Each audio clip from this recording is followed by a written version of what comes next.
Assalamualaikum everyone, hope you all are doing well. I am Mariam to discuss the topic about focus group study, a comprehensive guide.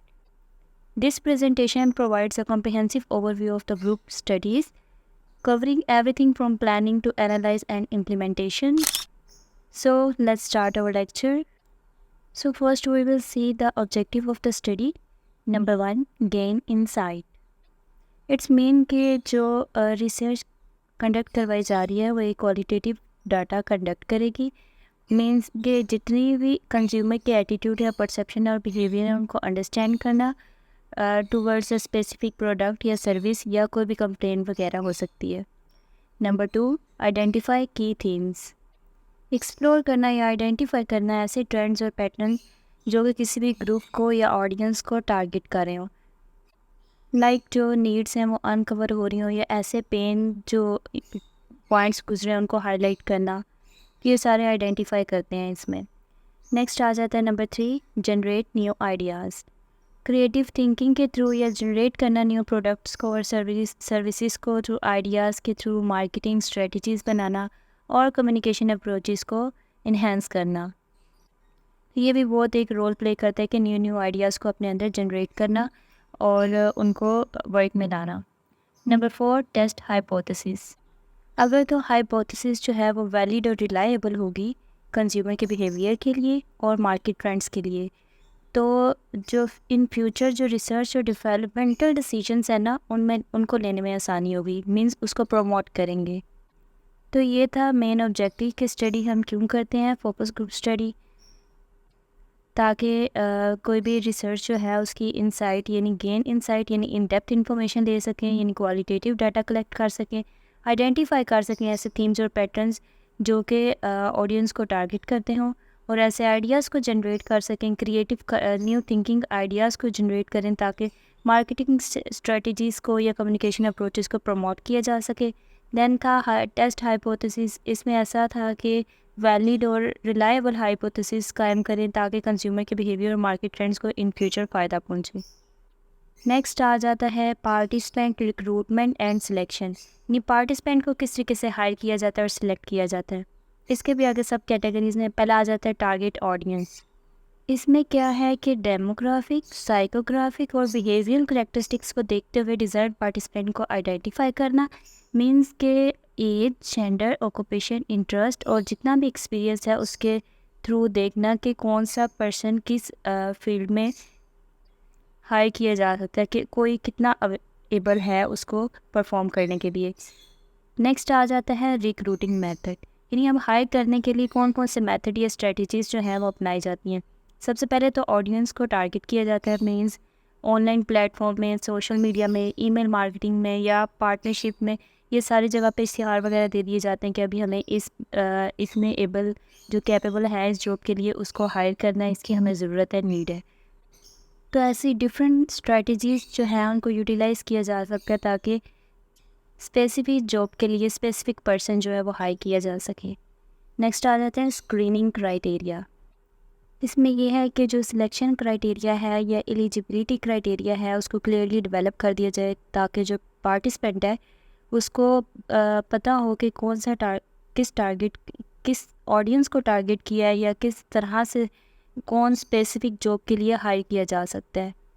तो ये थे 3 methods recruitment और selection के। पहला था target audience, यानी audience को target करना, उनकी जो डेमोग्राफिक, जियोग्राफिक कह रही हैं, साइकोग्राफिक एंड बिहेवियर करेक्टरिस्टिक्स को देखते हुए डिज़ायर पार्टिसिपेंट को हायर करना। उसके बाद रिक्रूटिंग मेथड जो हैं वो कौन कौन से हैं, ऑडियंस को टारगेट करने के ऑनलाइन प्लेटफॉर्म हो गए, कोई सोशल मीडिया, ईमेल या पार्टनरशिप विद रेलिवेंट ऑर्गेनाइजेशन से हायर करने के लिए उधर इश्तिहार दे देना या उनको मेल कर देना। और फिर स्क्रीनिंग क्राइटेरिया कि उनकी जो सिलेक्शन क्राइटेरिया है उसको हाईलाइट कर देना है कि इस जॉब के लिए इस तरह के जो एक्सपीरियंस शुदा लोग हैं वो ही हायर कर सकते हैं। नेक्स्ट चलते हैं मॉडरेटर रोल एंड रिस्पॉन्सिबिलिटी की तरफ। अब मॉडरेटर क्या है? ये एक फैसिलिटेटर होता है, मींस के जिसके पास सारा नॉलेज होता है, वो एज अ लीडर वर्क करता है। ये जो हमने ऊपर टेक्निक्स पढ़ी है ना हायर करने के लिए, रिक्रूट करने के लिए या सिलेक्शन क्राइटेरिया, तो ये मॉडरेटर उसमें से एक बना दिया जाता है ताकि वो उनको गाइड कर सके, या इसको हम लोग गाइडर भी कह सकते हैं। अब इसकी क्या क्या रिस्पॉन्सिबिलिटीज़ हैं उनको डिस्कस करते हैं वन बाय वन। फर्स्ट आ जाता है प्रिपेयर डिस्कशन गाइड। अब इसमें क्या क्या इन्वॉल्व है, selection of topic, question to discuss, यानी इसमें ओपन एंडेड क्वेश्चंस जो है वो दे दिए जाते हैं ताकि ओपनली इनसाइड डेप्थ इंफॉर्मेशन जो है वो प्रिपेयर की जा सकते। फिर इसमें आ जाता है सिलेक्टिंग द स्टडी पार्टिसिपेंट, यानी who are to be targeting और session. The next one is physical arrangement या मैनेजमेंट जो है उनको बना कर दिया जाता है, लाइक अरेंज कर देना चेयर्स को इन सर्कल में, न्यूट्रल सेटिंग हो गई, या there will be no disturbance, means कि एक ऐसा माहौल बना देना जिसमें आराम से बैठ के जो डिस्कशन है वो प्रिपेयर की जा सके। तो ये थी प्रिपरेशन। नेक्स्ट आ जाता है फैसिलिटेट ग्रुप डिस्कशन। अब जो फैसिलिटेट है वो किस तरीके से ग्रुप डिस्कशन को फैसिलिटेट करता है। फैसिलिटेटर का काम मैं आपको बता चुकी हूँ, वो एक ऐसा मेंबर होता है रिसर्च टीम के अंदर से ही लिया गया होता है जो कि एक्ट करता है एज अ फैसिलिटेटर और सर्व करता है एज अ रिकॉर्डर। तो ये गाइड करता है कन्वर्सेशन को न्यूट्रल सेटिंग में और ऑब्जेक्टिव मैनर में, और इनक्रेज करता है ओपन एंडेड क्वेश्चंस को एंड ऑनेस्ट डायलॉग्स को। और participant have opportunity to share their views. जो पार्टिसिपेंट है वो उनको एक ऐसी अपॉर्चुनिटी मिल जाती है कि वो अपने अपने व्यूज़ जो हैं वो शेयर करें। इसका जो फंक्शन है वो यही है कि role is to spot the discussion को स्पॉट करना, should not act as a expert और ऑन टॉपिक, और ख़ुद को ऐसे शो ना करवाना कि जैसे वो कोई एक्सपर्ट है। He should perform the functions like introduce the session, encourage करना डिस्कशन को, इनकरेज करना इन्वॉल्वमेंट को, अवॉइड करना being placed in the role of expert को, कंट्रोल करना the timing of the meeting को, take time at the end of the meeting to summarise, check for arrangement and thank the participant. The next third one is observe and record data. इसमें क्या होता है कि observe करना होता है उसने एज अ ग्रुप को, उनकी अटेंशंस को, like both verbal and non verbal cues को देखना, और एक detailed notes on key points बना लेना, ओपिनियंस और इनसाइट को नोट कर लेना। इसमें इंक्लूड होते हैं combination of written notes, audio recording and video recording. ये सब चीज़ें जो हैं उनको ऑब्जर्व करके देन उनको रिकॉर्ड कर लेते हैं। द नेक्स्ट फोर्थ वन आ जाता है summarise the finding. After the session जो मॉडरेटर है वो सिंथेसाइज करता है इन्हीं की फाइंडिंग्स को, यानी जो कि डिस्कशन में की जा रही हैं, और आइडेंटिफाई करता है मेजर थीम्स को, ट्रेंड्स को और इनसाइट्स को। Summary will be form the basis of the final report. So ये थे मॉडरेटर के रोल एंड रिस्पॉन्सिबिलिटी, जो किस तरीके से डिस्कशन को प्रिपेयर करता है और फैसिलिटेट कैसे करता है, ऑब्जर्व कैसे करता है, रिकॉर्ड कैसे करता है, देन उसको समराइज करके एक फ़ाइनल रिपोर्ट जो है वो रेडी कर लेता है। नेक्स्ट आ जाता है डाटा कलेक्शन मेथड्स। अब किन किन मेथड्स के थ्रू जो है वो डाटा कलेक्ट किया जाता है। सबसे पहला आ जाता है ऑडियो रिकॉर्डिंग। जो भी कन्वर्सेशन हो रही है, वॉइसेस वगैरह कुछ भी हो रहा है, उसको कैप्चर कर लेता है और अलाउ करता है डिटेल्ड एनालिसिस, यानी कि जितने भी नॉन सेंसेस और सबटाइटल्स ऑफ द डिस्कशन में यूज़ हो रहे हैं उन सबको रिकॉर्ड कर लिया जाता है। देन आ जाता है वीडियो रिकॉर्डिंग।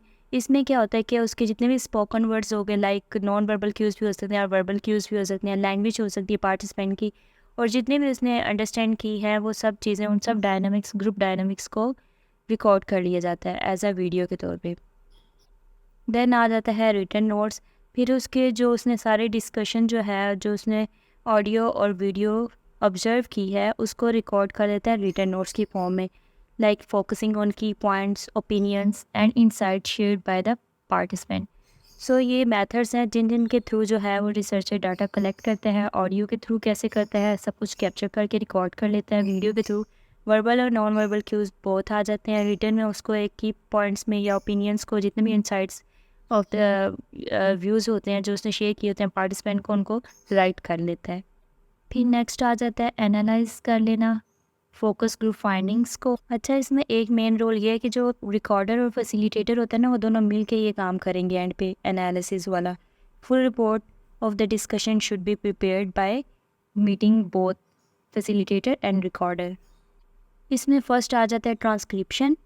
इसमें क्या होता है कि जो रिसर्चर है वो कन्वर्ट करता है जो भी ऑडियो रिकॉर्डर ने की होती है उसको रिटन टेक्स्ट में, और उसको ऐसा समराइज़ या एनालाइज कर देता है डिस्कशन के लिए कि उसको बिल्कुल ओवरव्यू किया जा सके। नेक्स्ट आ जाता है कोडिंग। कोडिंग में क्या होता है कि जो थीम्स और कंसेप्ट होते हैं जो कि डाटा में कैप्चर किए होते हैं उनको आइडेंटिफाई कर लिया जाता है और असाइन कर लिया जाता है उनको कोडिंग में। फर्दर क्या किया जाता है, कैटेगराइज कर लिया जाता है स्टेटमेंट्स को for each topic if required. The last one आ जाता है थीमेटिक एनालिसिस। इसमें क्या होता है कि पैटर्न्स और ट्रेंड को आइडेंटिफाई कर लिया जाता है across the coded data, grouping related theme together to form a cohesive narrative जो है वो तैयार कर लिए जाते हैं। मीन्स के समराइज़ कर लिया जाता है डाटा को मैट्रिसेस के थ्रू, नरेटिव्स के थ्रू, डायग्राम्स के थ्रू, फ्लो चार्ट के थ्रू, ताकि उनको एनालाइज करने में इजी हो, इजीली किया जा सके। देन उसके कुछ की इंसाइट्स देख लेते हैं। इसमें पहला आ जाता है कंज्यूमर नीड्स एंड प्रेफरेंसेस।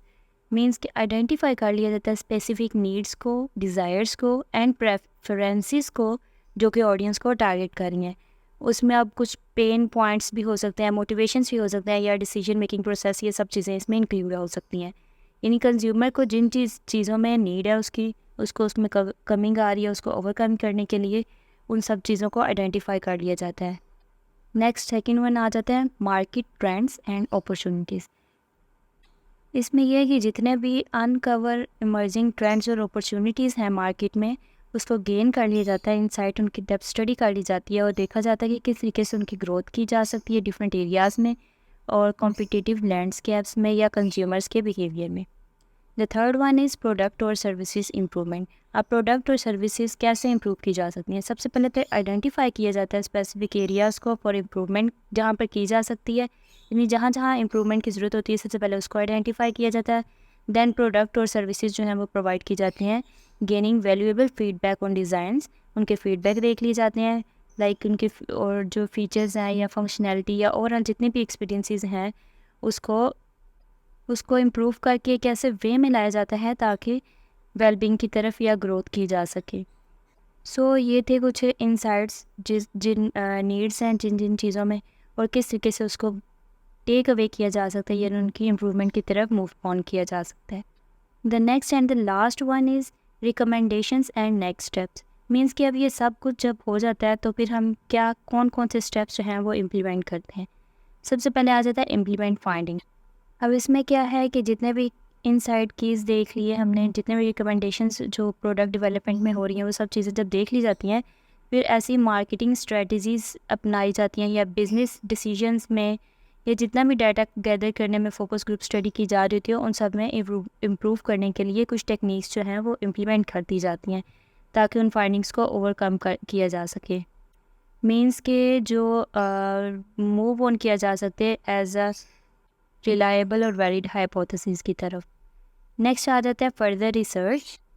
इसमें क्या होता है कि आप कुछ और एडिशनल रिसर्च जो है वो कंडक्ट करवाई जाती हैं, लाइक सर्वे हो गया, सर्वे क्वेश्चनेयर फॉर्म जो हैं वो दे दिए जाते हैं, इन डेप्थ इंटरव्यू लिए जाते हैं और ऐसी चीज़ें जो है एक्सप्लोर की जाती हैं जो कि स्पेसिफिक एरियाज़ के अकॉर्डिंगली, इंटरेस्ट के अकॉर्डिंग हो या वैलिड हो उनके लिए, उनको फोकस ग्रुप स्टडी में फाइंड कर लिया जाता है।